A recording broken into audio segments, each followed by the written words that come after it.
Welcome, everybody. My name is Mina Jane, and I'm the director of the Ashland Public Library in Massachusetts. And I see we have people from all over the place joining us tonight for this series about haunted experiences, and they're from all over the place. Before we get started, I just want to say thanks to the Friends of the Ashland Public Library for supporting all of our programs. Jeff DePaoli, who is our host, allowed us to share this program with other libraries, so I welcome the patrons of those libraries. I'll put those in the chat, and also to fans of Mike Quill and all of his haunted places, because tonight we're talking about FearTown Haunted House in Seekonk, Mass, and Factory of Fear in Fall River, which Mike Quill is the owner. Jeff DePaoli, the host of the series, is also the host of that Halloween podcast and knows everything about everything haunted. If you have don't give me that. I've been watching you for months. If you have questions, please put them in the Q&A. We will be paying attention to that after Jeff and Mike have their conversation. So I'm going to go off screen, sit back, and enjoy the show. Perfect. Thank you for the introduction, Mina. Hello, everybody. Thanks for joining us. Mike, thanks for being here today. I'm looking very forward to this conversation. Me too. Thanks for having me on.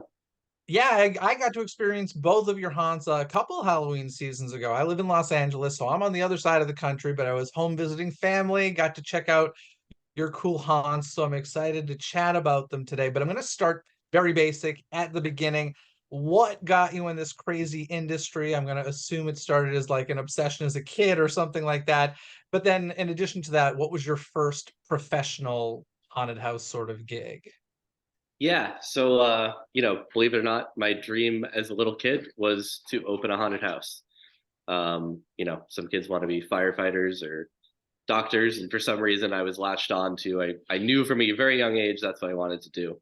Growing up, I started decorating my grandparents' house and just tried to learn as much about the industry as I possibly could, which was great. And so I grew up and started working at haunted houses, had the benefit of learning from a lot of people that had been around doing it. And we eventually got to opening our own, and it's been quite a wild ride from there.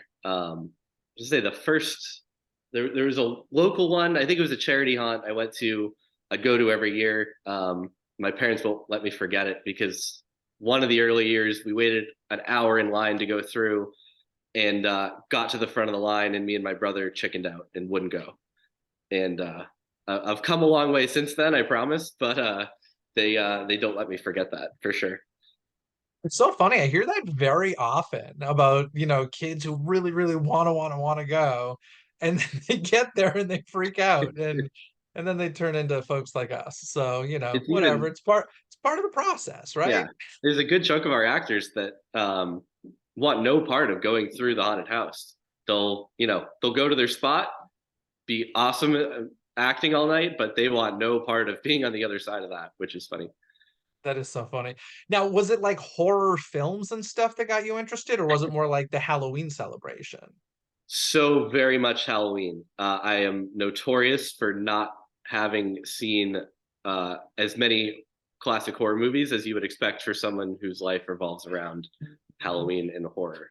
I very much enjoy them, but it was very much the Halloween season, going to haunted houses and just that whole atmosphere. And then I'd supplement watching horror movies, and I've caught up since then, but it was very much, the foundation was very much Halloween. Perfect. Well, let's start off here by taking a look at FearTown in Seekonk, Massachusetts. There should be sound with this, folks. Let me know if there isn't.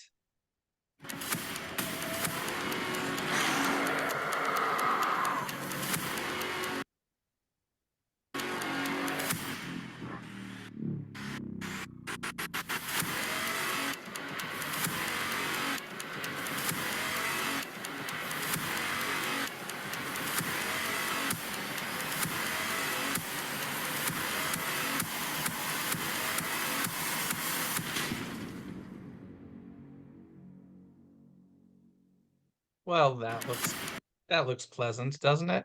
Let's go to the next. There we go. Perfect. So that is it. Like I said, Seekonk, Massachusetts, at the Seekonk Speedway. And this consists of 3 haunted houses and a whole midway and stuff like that we'll get into. But I always hear from haunt creators like the most difficult thing, or one of the most difficult, is finding a location. So I'd love to hear how you ended up at a speedway and how you kind of worked that out for yourself. Right. Yeah. I mean, so after when I was kind of going through college, I knew I wanted to open a haunted house. I had all sorts of different plans and What did you uh, major in? business. Business, okay. Yeah, I study business, and there was no haunted house major. I would have done that, but um, so yeah, after I kind of had, I was looking for the location because you're right, everybody struggles trying to find it. And I actually had a friend that had also been kind of looking, and so we had met working at a different haunted house together, and so he had previously approached the Speedway but couldn't end up getting it to work out. So, you know, at first we were ended up kind of working together on it for a bit, and it ended up being, it's right. I knew I wanted it to be in the Providence market. It's a big college town. I had gone to school in Providence, and that's kind of where I saw we could do something cool. So, went to them and said, I really like haunted houses. We're going to start really small, but if you give us a shot, we want to grow it year after year to hopefully turn it into a big event. And fortunately, the Speedway has been so good to us, and they were on board with that. They were okay. They knew we couldn't pay much right off the bat, but eventually would get there. And it's a great location for us, and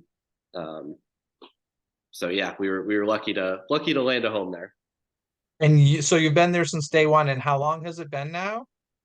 We opened in 2013, so All right.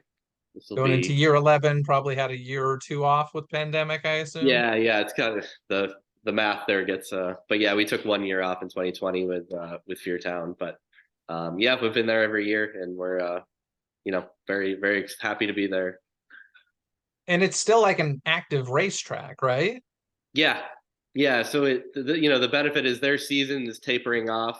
It's mostly, I think their opening day is in a couple weeks, runs through the summer, just into the there's a couple days of crossover, but it's a way for we can use the property. We're using a different part of the property, obviously, but it kind of works out with their seasonality as well.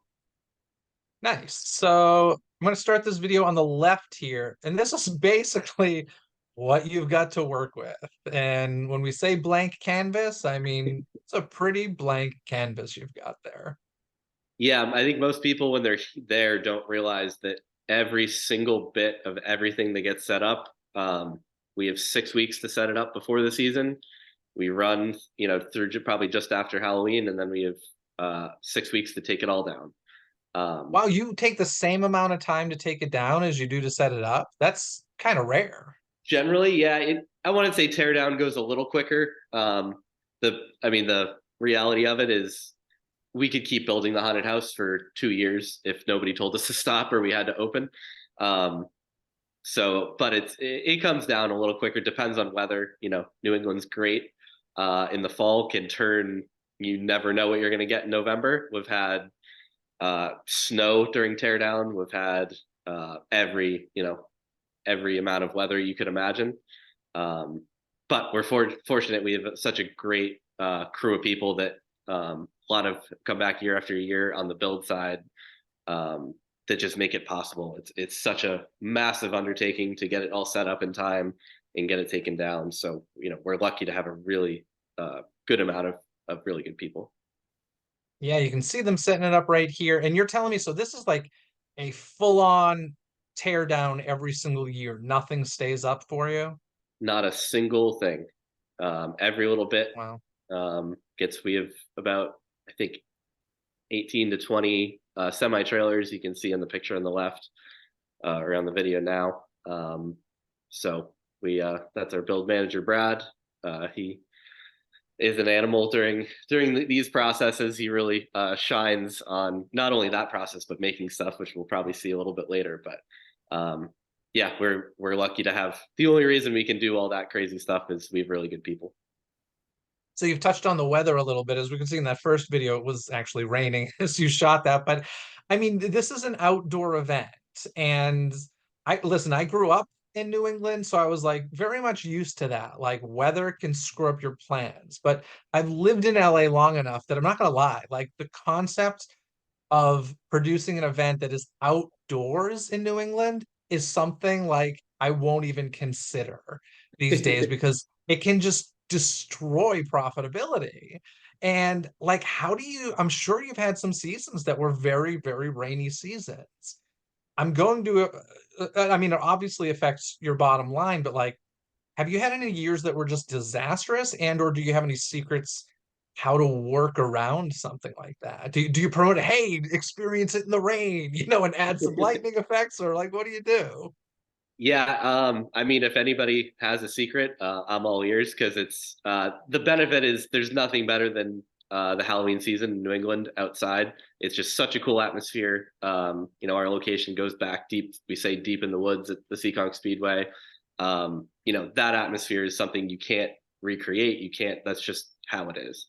The flip side to that is it can be risky. This past year was rough in terms, I want to say, we had rain on the weekends almost from all summer through the fall. It was pretty much every weekend. I want to say there were a couple weekends that didn't have any rain. Um, Wow. and I think our friends, we have a lot of friends that have haunted houses in Connecticut. They were hit even worse than us. It was rough, but you just have to do as best you can. We don't have a very high tolerance for wet conditions, just in terms of safety. It gets slick out in the woods pretty quickly.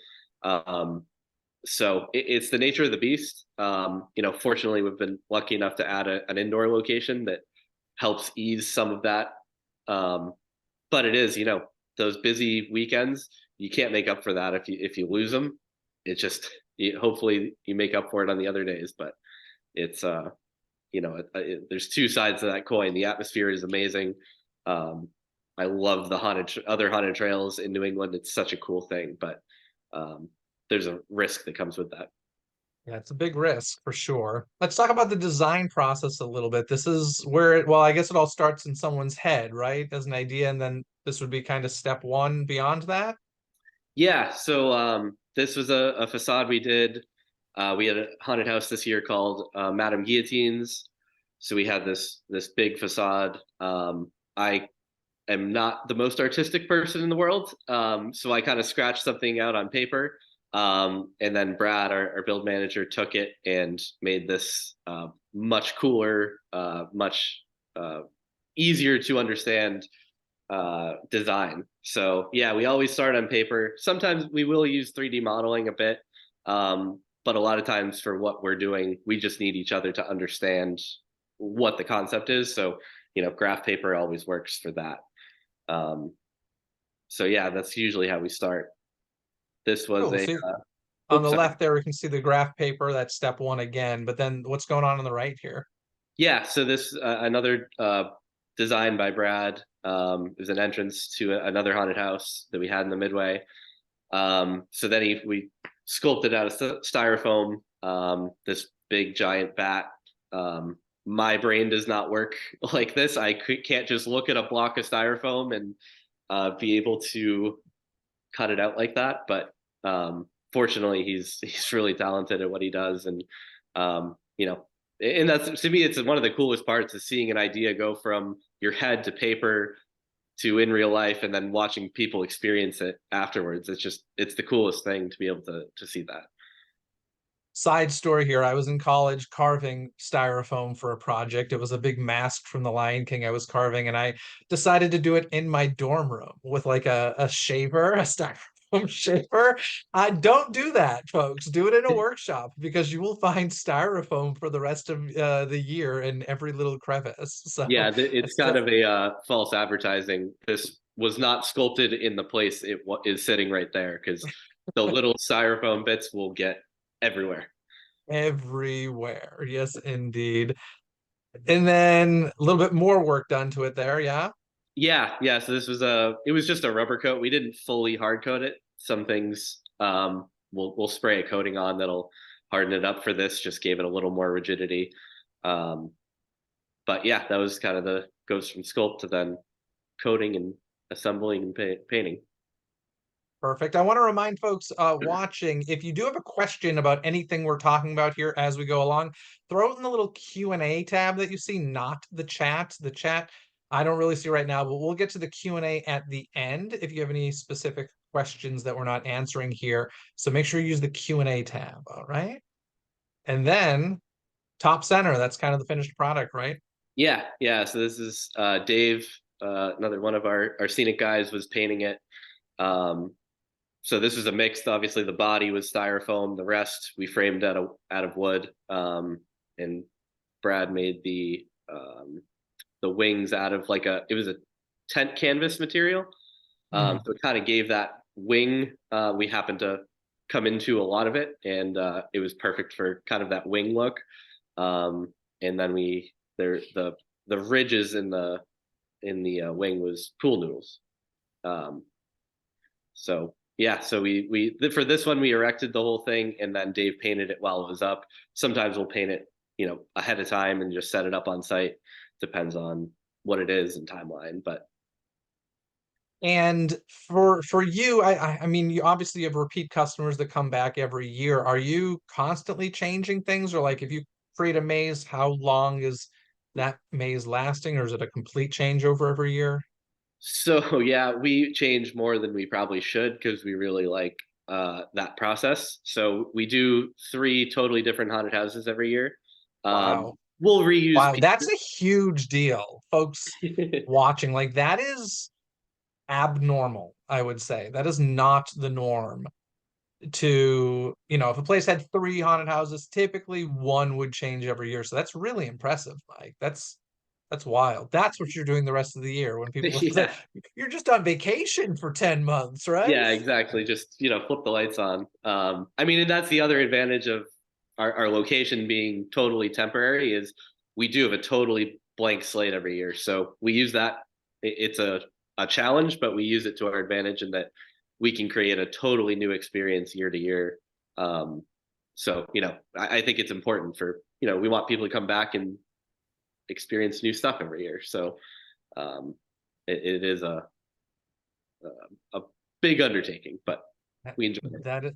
That is a lot. My gosh. Let's take a look at the video on the left here. This is going to be some construction as well as some, performances going on. And so let's talk a bit about casting and, how you find folks. It takes a certain type of person to do this kind of job for a month plus. It does, yeah. I mean, I've said it before. I think haunted house people are the best people on the planet. We're very lucky to have just seeing the video. It's such great people and such great actors, and people get the bug for it, and it's hard to explain because it's a lot of work. People don't understand, acting in a haunted house or working in a haunted house. It's a cool job, but it's a lot of work. Scaring people all throughout the night, the long weekends, late nights, but there's nothing else like it, the community we have. So, we start usually recruiting in middle of the summer. We're fortunate we do have a large cast that comes back year after year, but we're always bringing in new people. So sometimes kids go off to college or jobs change, and so we're always bringing in new people. One of the best ways that we find people is just our existing people have friends that they tell about or people they meet or know, and they are able to say, this is so much fun. We have such a great time where it's such a great group of people. And we're very lucky in that regard that we have, a lot of them do come to us through that way. I mean, we'll certainly put stuff out and advertise it otherwise, but we, there's nothing beats that reference from a friend telling you that, this is something cool. You should really check this out. And, a lot of times we'll have another person that's with us for years. About how big is your cast for FearTown? So we'll have given night we're open, we'll have about 110 staff. Wow. I want to say about 80 of that is actors. And then, we need a lot of event staff, support staff. Just we have the midway in the front where there's all sorts of activities and things like that. So yeah, it's a big staff. It's a lot. It's grown. I want to say our first year we had 20. So Wow. we've grown in a lot of ways since then. But Was it one maze that first year, or did you yep, always have multiple? Just one yeah. So maze. Wow. for the longest time we always kept it as one, and it got to where it was a 45-minute walkthrough. Because I've been to some like that. I really liked it. Like, just to be in a haunted house for 45 minutes is awesome. There's some logistic issues that come with that. So, we finally got to the point where, the better guest experience was going to be to split it up and the format we have now. But it was cool when we could do that and have just, for haunted houses typically aren't that long. So Is that basically so that the folks aren't waiting in line as long? it's Or like more what's so, the benefit? Yeah. uh, guests are apt to catch up to the group ahead of them. Um, Ah, in a show like ours, or outside of the theme parks where they're just going through in a conga line. Ideally we want people to go through in a certain group that we designed for. So when it's 45 minutes long, there's almost no way to prevent that from happening. It's just someone's apt to be walking slower, or a group starts running and they catch up. And so this way it also gives us the opportunity to tell, have three totally different themes, tell three different stories with those. So um, and operationally it's helped us a bunch. So it became a benefit. But very cool. Let's take a look at the video. You're open here, and I want folks to pay special attention to kind of the activities that are available aside from just the haunted houses or the haunted mazes.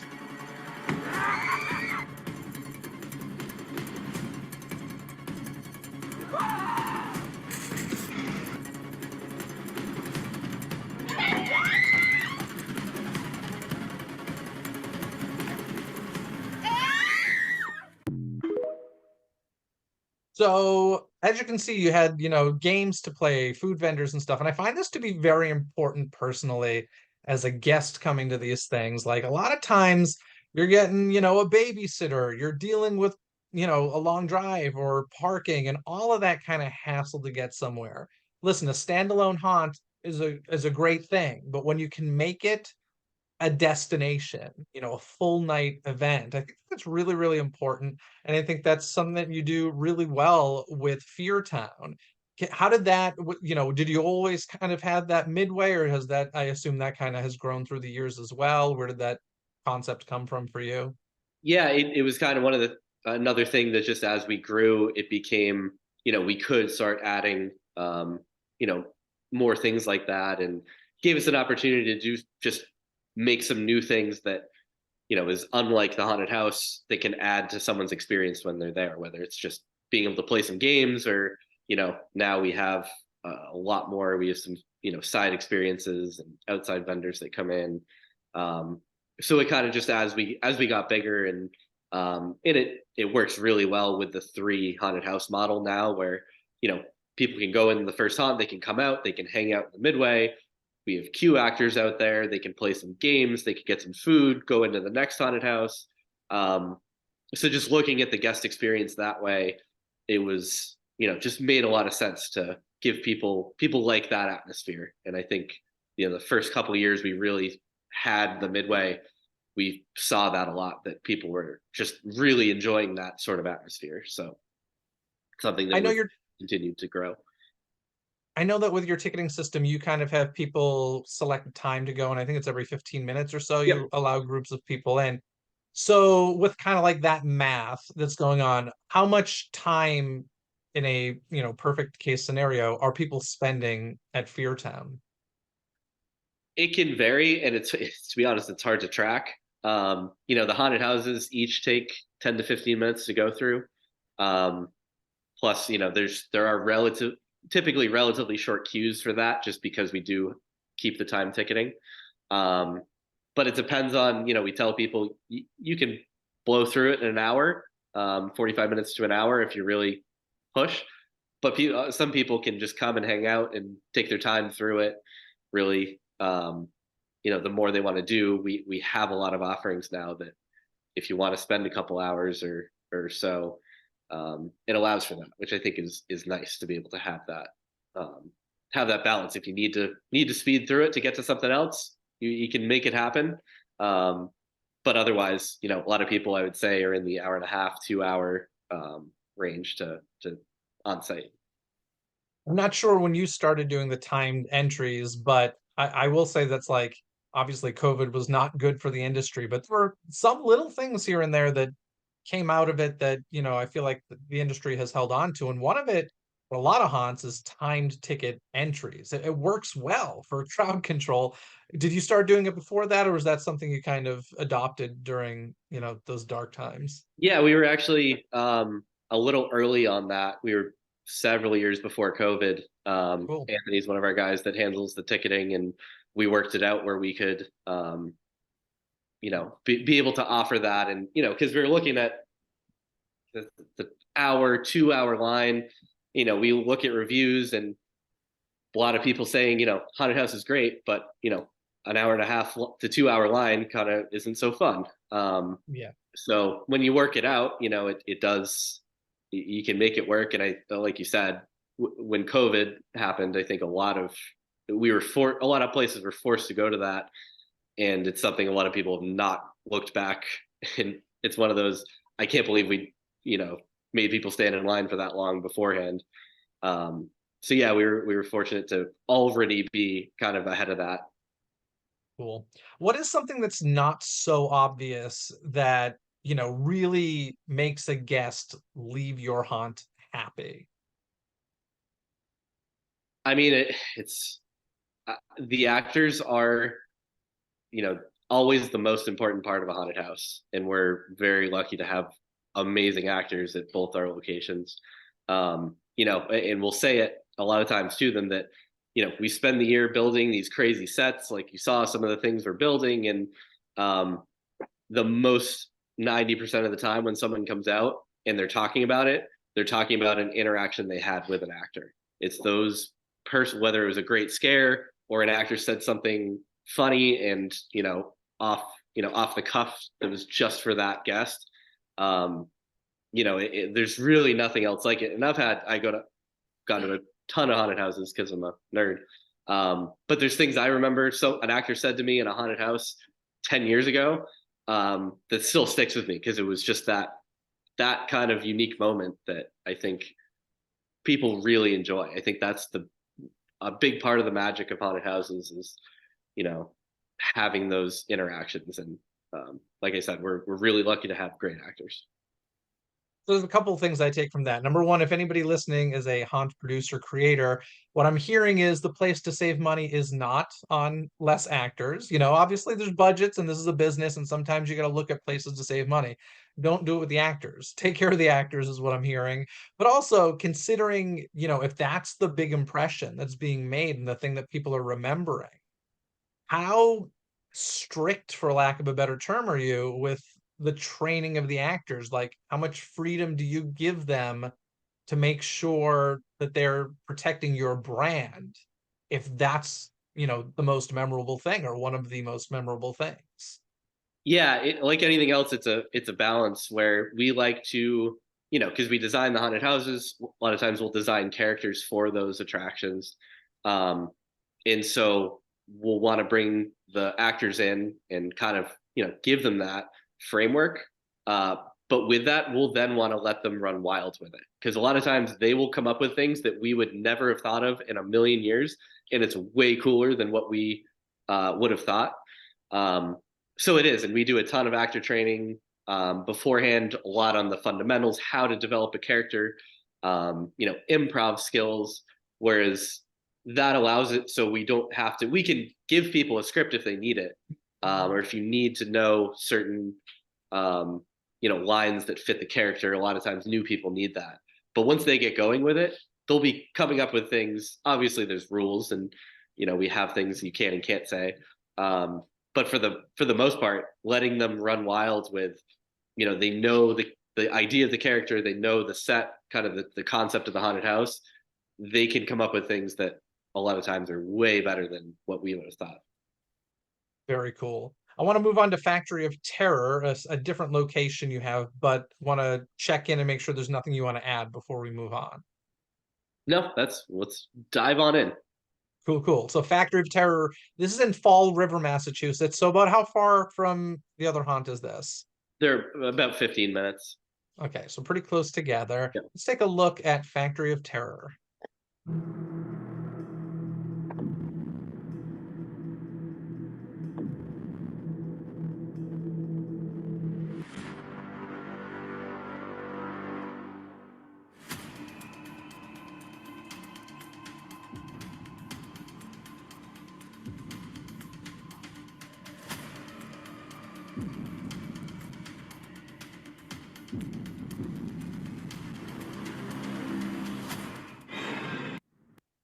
Beautiful.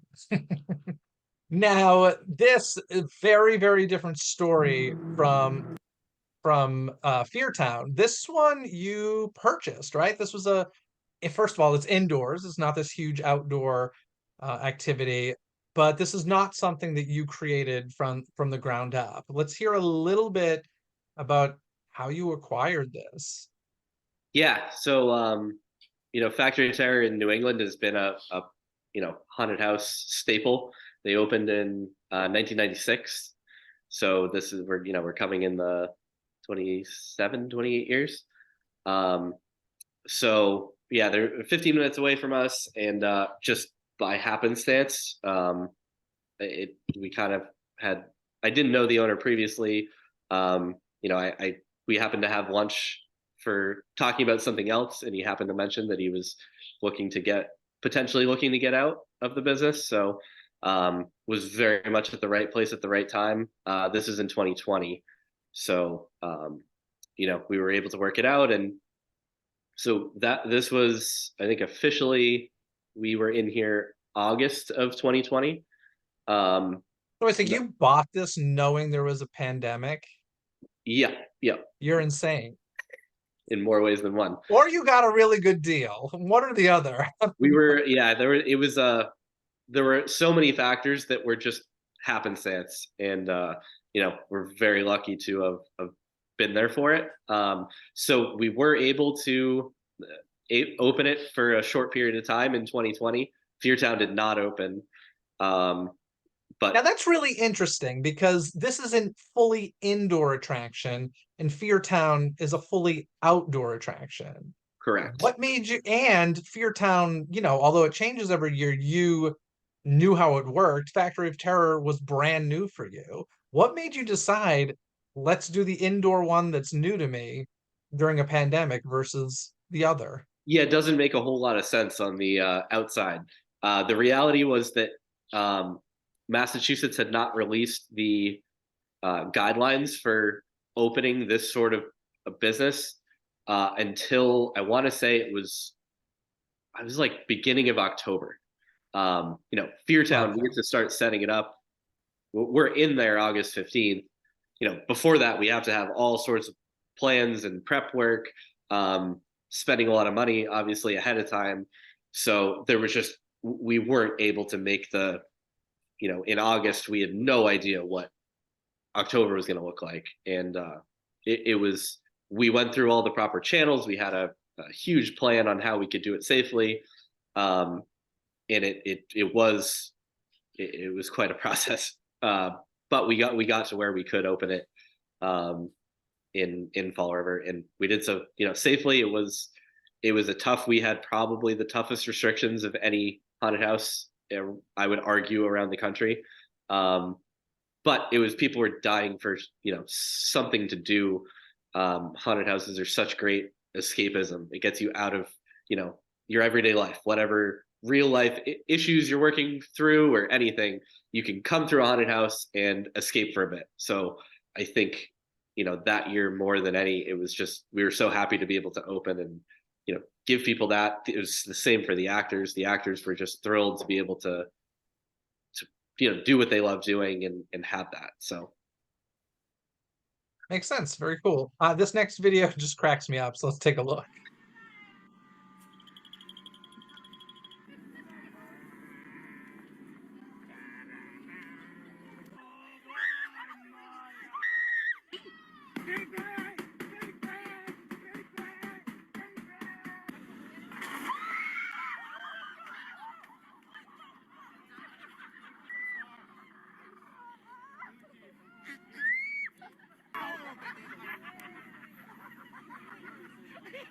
I was saying hi.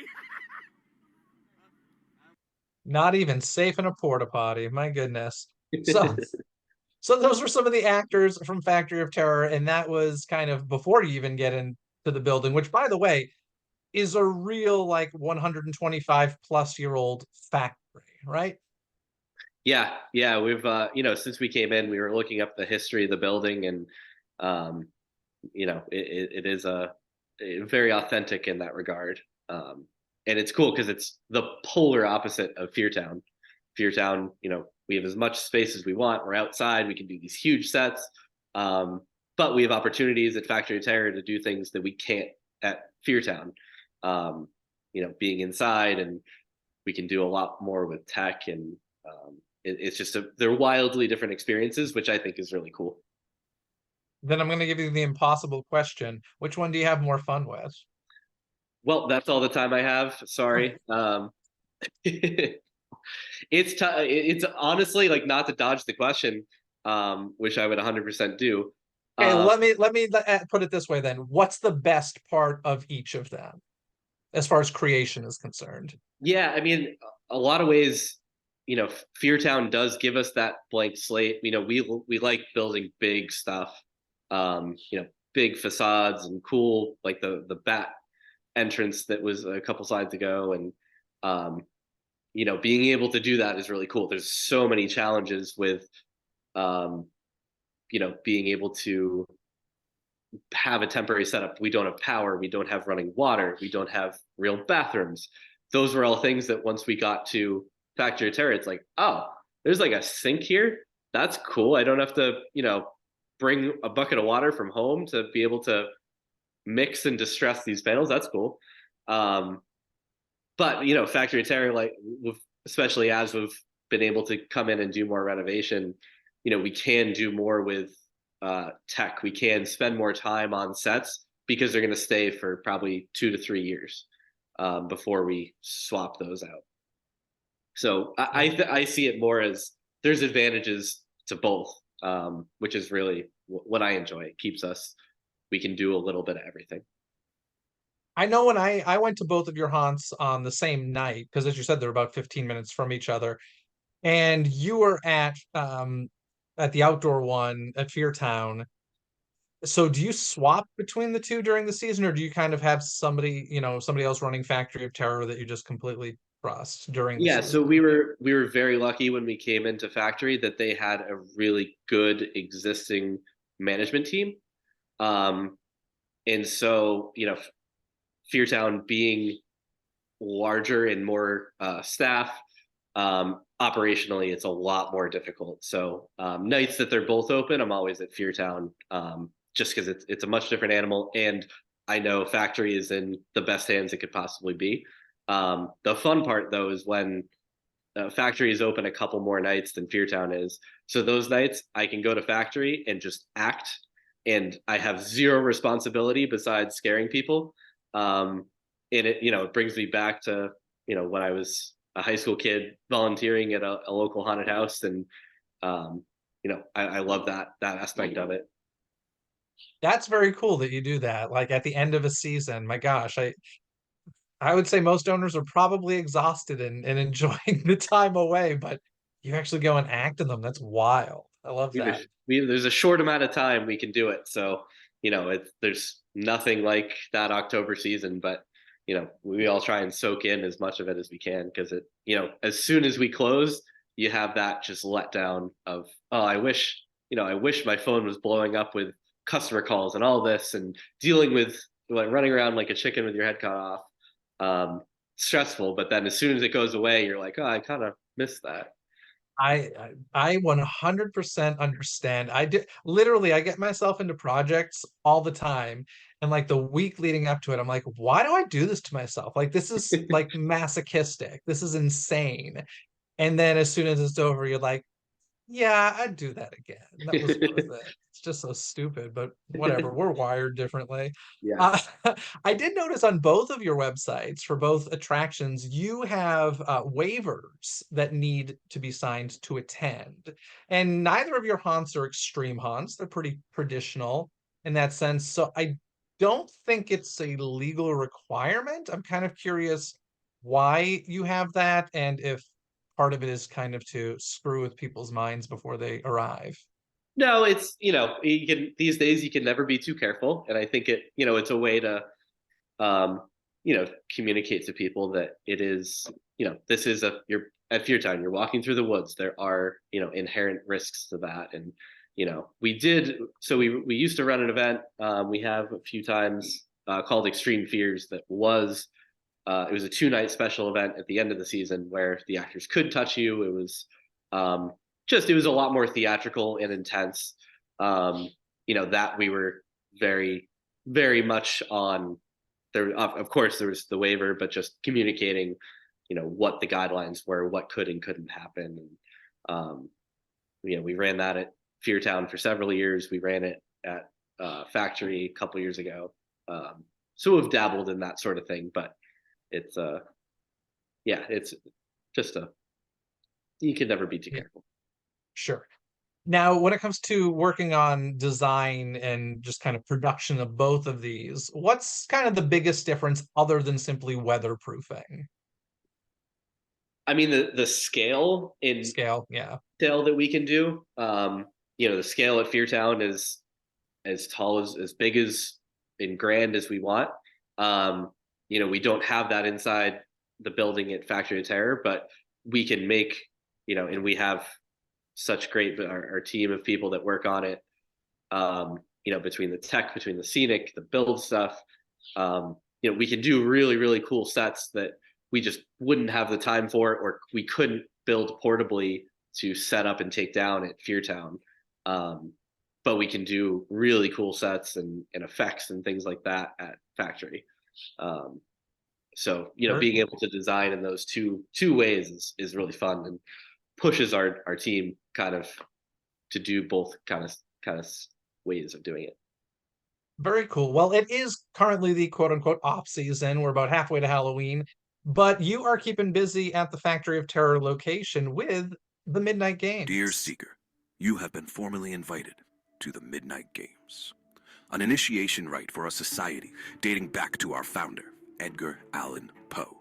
Should you accept this invitation, you will be among the few elite to compete for a chance to join our society. The Midnight Games is a series of trials designed to test your bravery, cunning, morals, and loyalty. Will you be the one to transcend destiny? The one whose name shall be whispered in reverence for generations to come? Only one may win, dear Seeker.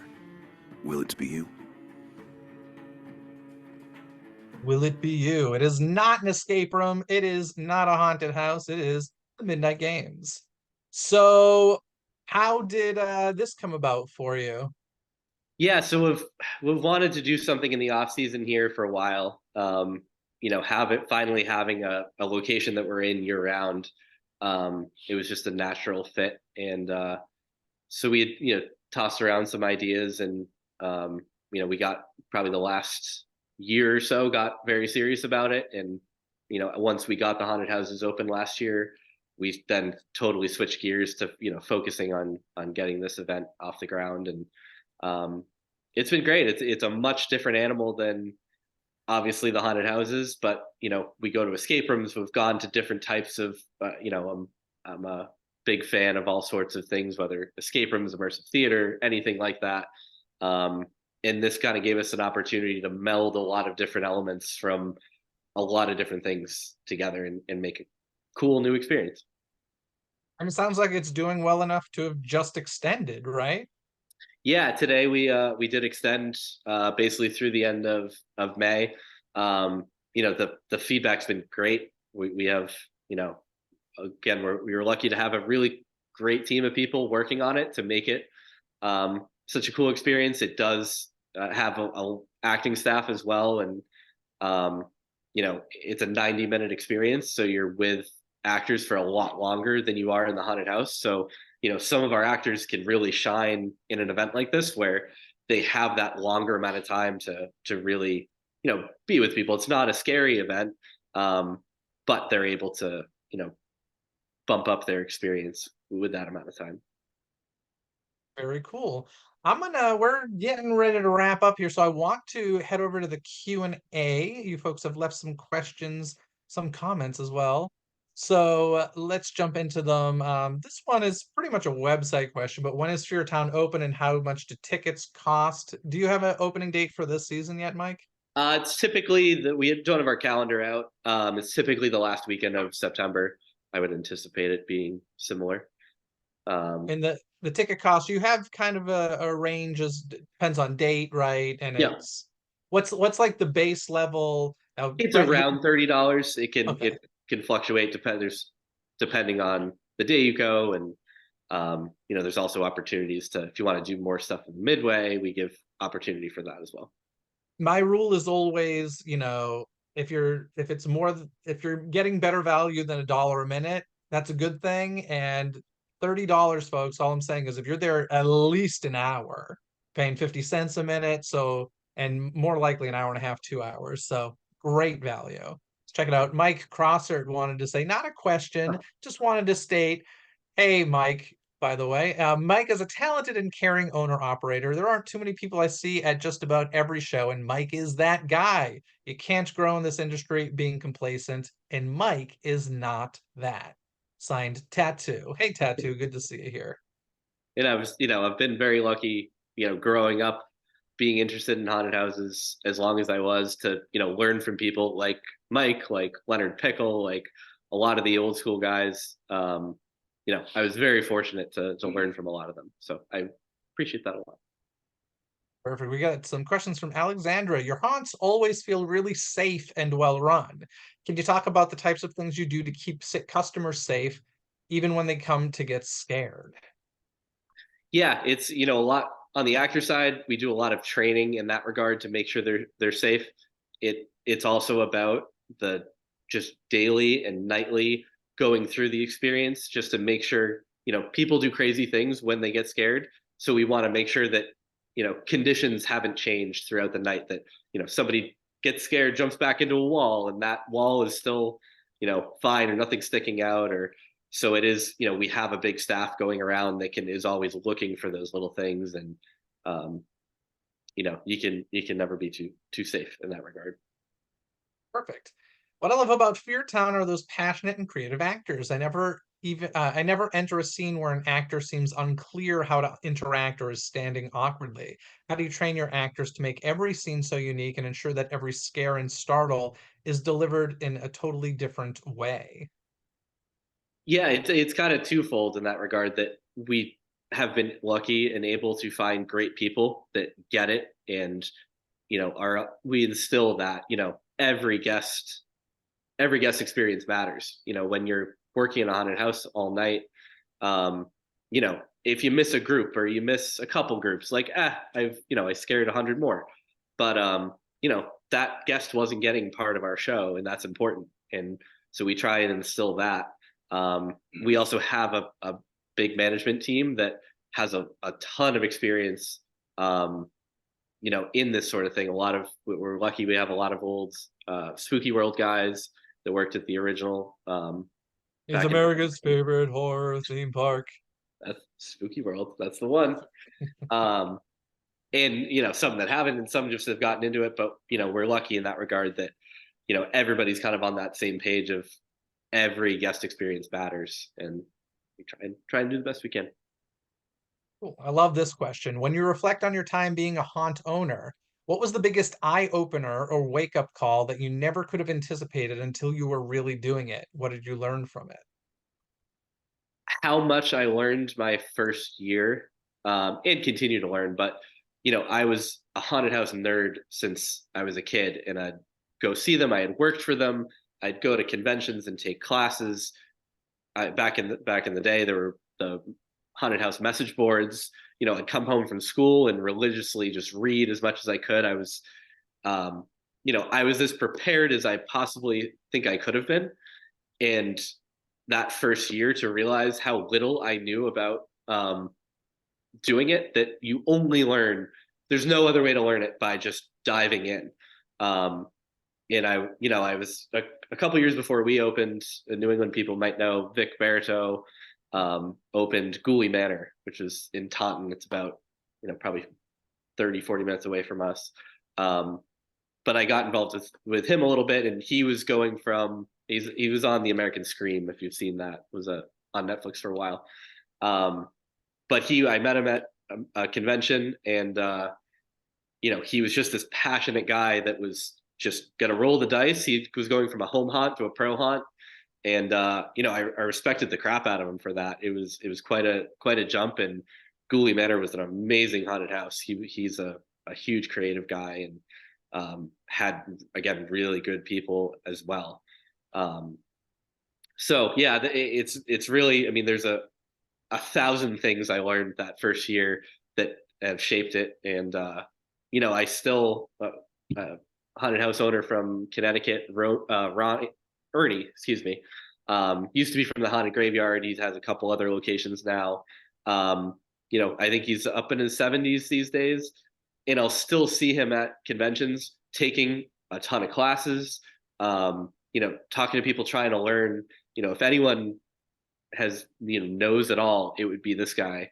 But he's still trying to learn as much as he can. And I think that's kind of the takeaway from this sort of thing, is that you can never stop learning. And fortunately, we're in an industry where people are very open to sharing information and, helping each other out and sharing techniques. And it's a really special industry in that way. So it's a long-winded answer to that, but No, I love it. And I'm just going to add, when it comes to, you said you learned so much that first year. I'm just going to say, for any creator out there watching this, naivete is the greatest gift you will ever receive. And I'm being completely serious. Being naive and not knowing what you don't know is a blessing, because a lot of times, if you knew what you didn't know, you wouldn't even take that leap of faith, because it's insane the amount of stuff all of us don't know, right? Everybody has their strengths, everybody has their weaknesses,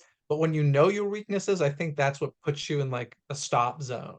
So remain as naive as you can until you can no longer be naive, because you have to learn it. Is how I feel anyway. yeah, 100%. Virginia Johnson wants to know a bit more about the factory and what did it originally make? Can you tell us a bit about the factory's real history? I'll do as best I can. It was a kind of a turn of the century building. It's had just a laundry list of different businesses in here. It was a big department store for a while.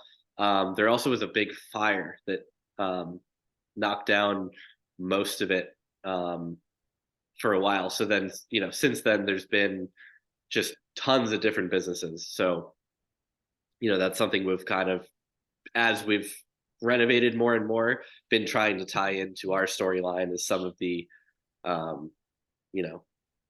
original and authentic stuff about the building, because it's we're lucky to be in this old of a building. James, one of our guys that has dove into it a bit, he was going down to City Hall to learn about it. So we're a few blocks from the Lizzie Borden house in Fall River. We're not claiming this, but it's not out of the realm of possibility that Lizzie Borden could have walked through our building at some point. The timelines do line up on that, which is a cool little bit. Very cool. A couple of people are asking, including Brianna, which of your two haunts is scarier? It's a great question. If somebody was, had a young kid who wanted to kind of try out their first haunt and preferably not buy a ticket and have to turn away, which one would be a little safer for them to check out first? So the quick aside with that, we did a billboard campaign for a few years, in which the FearTown billboards said "scarier than Factory of Terror," and then the Factory of Terror billboard said "scarier than FearTown." So then, we'd get messages from people being like, did you see what Factory of Terror was saying about you? So, that's been kind of the internal joke between the Factory of Terror and FearTown staff. It's impossible to pick one. I think they're very different shows, which is cool. The scariness, I want to say they're both, we designed them both to be as scary as possible. Factory of Terror is about a 15-minute experience, but it feels like you're in here forever because there's just so many sets, and we have a ton of animations that go with the big acting staff we have. It's a really intense experience. FearTown is obviously much bigger and longer. It has a little more subtlety to it at times where you're going through the woods and you don't know when that next thing is going to happen to you. But in the meantime, you're, in the middle of the woods in New England in October, which is cool in of itself. So. Perfect. We have a few minutes left, so we'll get through a couple more of these questions. Can you talk about wheelchair access? Somebody's asking about that. Yeah, so Factory of Terror is 100% wheelchair accessible. We think that's important. FearTown, 2 out of the 3 haunted houses are wheelchair accessible. Just given the nature that one of them goes way back through, one of the trails goes way back through the woods, we're not able to make that accessible. Everything else, and we have a special ticket that gets you access to those 2. In that case. Perfect. And this one was kind of answered already. Is the Speedway open on the same days as FearTown? And are there a lot of crossover customers coming after the Speedway races? Sounds like they're wrapped up by the time you open, right? Yeah, there's a couple, and they have a big thrill show where it's their Pumpkin Smash thrill show. There's one Saturday in October where they dump probably 2 or 3 dump truck loads of pumpkins in the middle of the track and do a figure 8 race through it. So cars are sliding everywhere, and that's in the afternoon. It usually gets out right about when we're opening, which logistically is a nightmare. But there's a lot of people that do walk over, and it's especially because of the theming of their show, and that is a good fit for us. But over the years, there have been some nights where they have races going, and race cars are typically very loud. So that's been a challenge that, as people are going through the hunt, there's some noise bleed there, but. Perfect. And we'll wrap up with these kind of questions that meld together. Which haunters and haunts do you look to for inspiration, as well as what haunted house did you attend that made you realize this is what I want to do when I grow up? So one from like your childhood that made you kind of really realize, hey, this is what I want to do. And then today, which ones kind of inspire you?